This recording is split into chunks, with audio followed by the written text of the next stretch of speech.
किसी ने कांग्रेस के एक बड़े नेता को पप्पू की उपाधि दे दी। जिन्होंने उनको पप्पू की उपाधि दी उनका तो कांग्रेस कुछ नहीं बिगाड़ पाई, लेकिन उसी समय से कांग्रेस ने ये प्रण कर लिया कि अब हम भी पप्पू बनाएंगे, और उन्होंने इसकी शुरुआत सबसे पहले समाजवादी पार्टी से की। जब मध्य प्रदेश में विधानसभा चुनाव हुए थे तो उन्होंने समाजवादी पार्टी से वादा किया था कि हम आपको 5 सीट चुनाव लड़ने के लिए देंगे।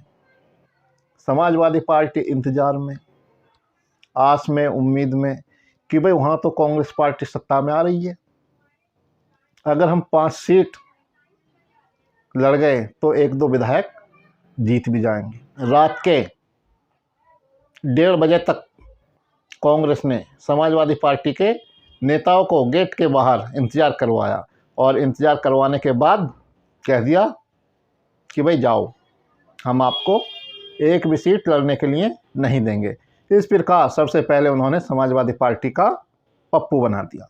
उसके बाद समाजवादी पार्टी ने सोचा कि भाई हम भी अब पप्पू बनाएंगे, तो उन्होंने सबसे पहले यशवीर सिंह का पप्पू बनाया। उन्होंने यशवीर सिंह को बिजनौर लोकसभा से टिकट दिया, और जब वो चुनाव प्रचार शुरू कर चुके थे तो उन्होंने कह दिया कि भी आप रहने दो, हम आपको चुनाव नहीं लड़ाएंगे। इस प्रकार उन्होंने यशवीर सिंह का पप्पू बनाया। उसके बाद बात आई भानु प्रताप की।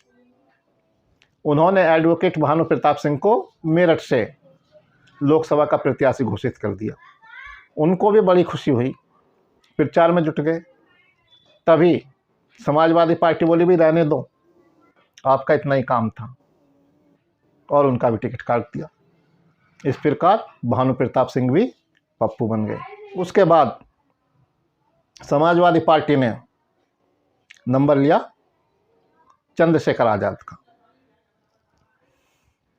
चंद्रशेखर आज़ाद से विधानसभा चुनावों में अपना प्रचार करवाया, विधानसभा के उपचुनावों में अपना प्रचार करवाया, और उनको भरोसा दिया कि वो उनको नगीना से लोकसभा का चुनाव लड़ाएंगे।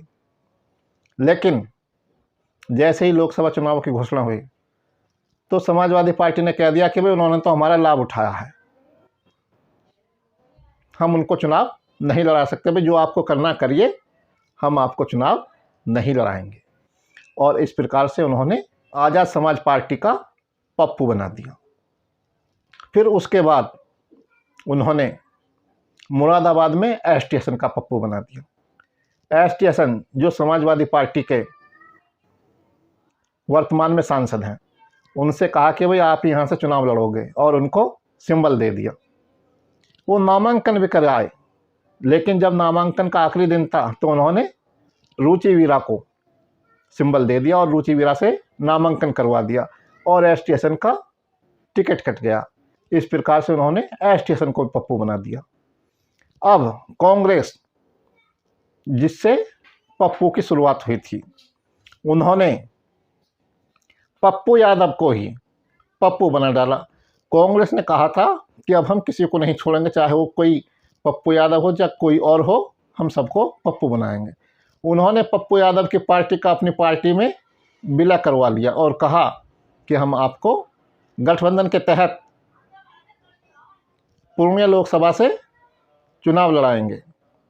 पप्पू यादव ने भी कहा कि हम जान छोड़ सकते हैं, लेकिन पूर्णिया नहीं छोड़ सकते। अब कांग्रेस ने उनका पप्पू बना दिया, और पूर्णिया सीट राष्ट्रीय जनता दल के खाते में दे दी। राष्ट्रीय जनता दल ने पूर्णिया से बीमा भारती को अपना उम्मीदवार घोषित कर दिया।